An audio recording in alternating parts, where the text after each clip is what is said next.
Most people think Sun Tzu is about war. He used war to describe something far more useful: how to get what you want from people without ever making them feel forced. About 2,500 years ago, in ancient China, when warlords competed for territory and survival meant having the largest army and the most brutal generals, a military advisor sat down and wrote something that almost no military thinker before him had considered. He wasn't primarily interested in how to fight. He was interested in how to win without fighting. And the deeper you read into what he actually wrote, the more you realize he wasn't just describing armies at all. He was describing human psychology. Every time the world he inhabited rewarded dominance. Victory meant conquest. Power meant the ability to force compliance through threat or violence. The generals who succeeded were the ones who could overwhelm the enemy with superior force, and the assumption underneath all of it was simple. If you want something from someone, overpower them into giving it. Sun Tzu watched this approach and noticed something the celebrated generals missed. Every time you force someone into compliance, you create a person who is waiting for an opportunity to stop complying.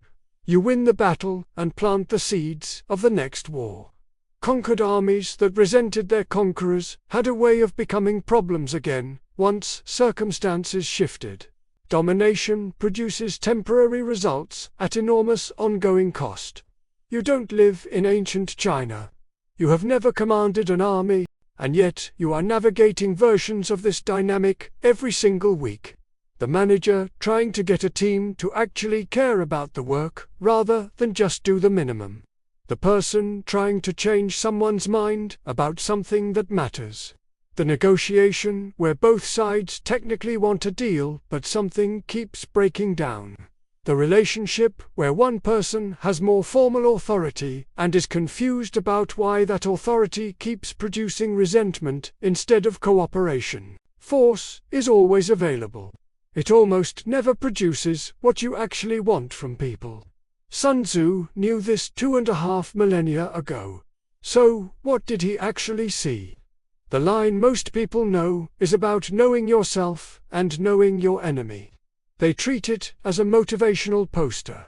What it actually means is precise and operational. Before you enter any situation where you need something from someone else, you need an accurate picture of two things: what you actually have and what they actually want. Not what you wish you had. Not what you assume they want. The real picture on both sides. Most people skip this entirely.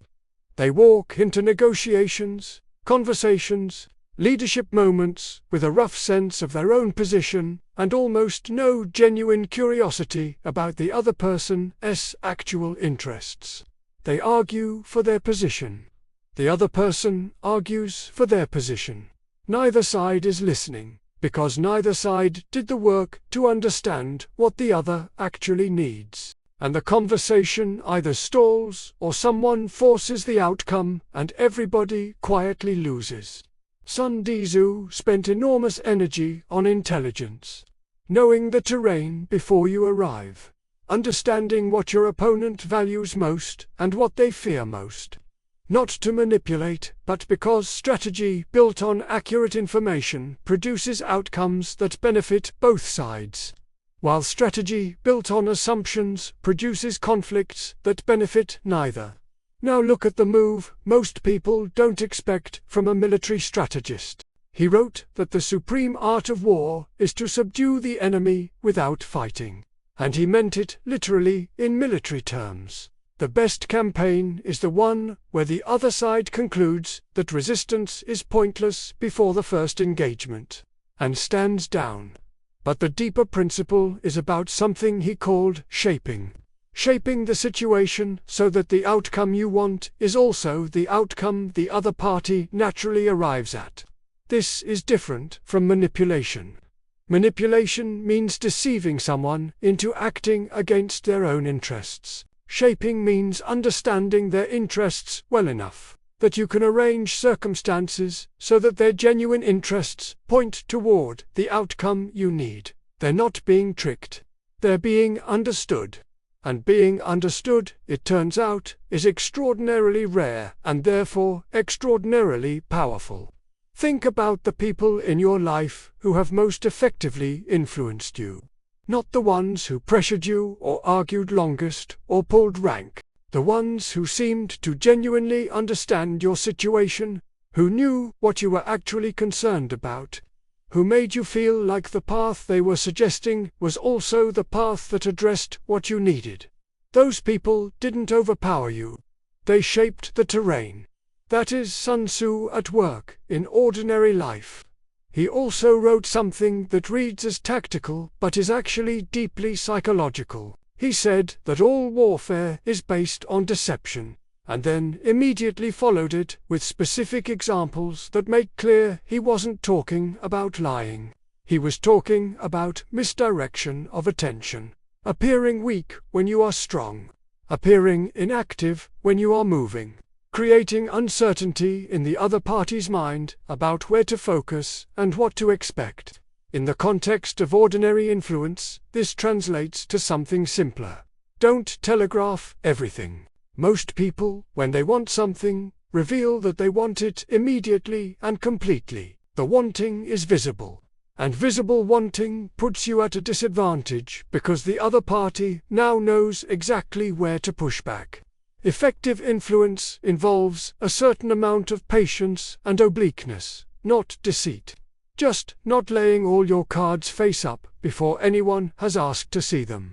Notice the kind of leader Sun Tzu describes throughout the text. He's not loud. He doesn't rule by fear or by constant presence. He creates conditions that allow capable people to perform at their best, maintains clarity about the objective, and then largely gets out of the way. He wins through positioning rather than pressure. He makes the right move look like the obvious move to everyone involved, so nobody feels coerced because nobody was. The leader who has to constantly assert their authority is, in Sun Tzu's framework, already losing. Real authority doesn't assert itself. It's simply present, visible in outcomes, in the quality of decisions, in the fact that people choose to follow rather than comply and wait for the first chance to leave.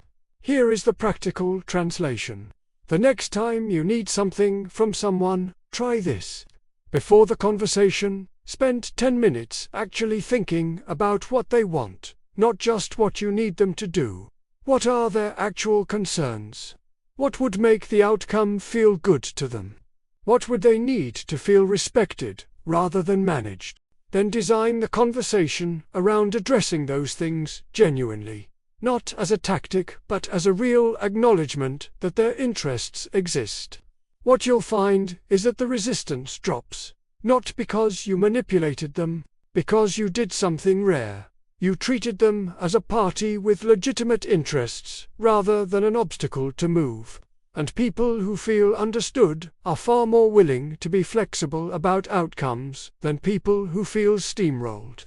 Sun Tzu wasn't writing a manual for bullies. He was writing a manual for people smart enough to realize that the goal is never the victory in the room. The goal is the sustainable outcome after the room. And sustainable outcomes require that the other party leaves with something real, not just with the memory of being overcome. He watched generals win battles and lose wars for their entire careers.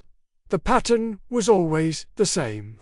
Short-term force, long-term cost. The opposite strategy, the one he spent his whole book describing, requires more patience and more genuine intelligence about people. But it produces something dominance never can. Willing cooperation. And that, in the end, is the only kind that lasts. More forgotten wisdom next time. Subscribe if this shifted how you're thinking about someone you need to reach.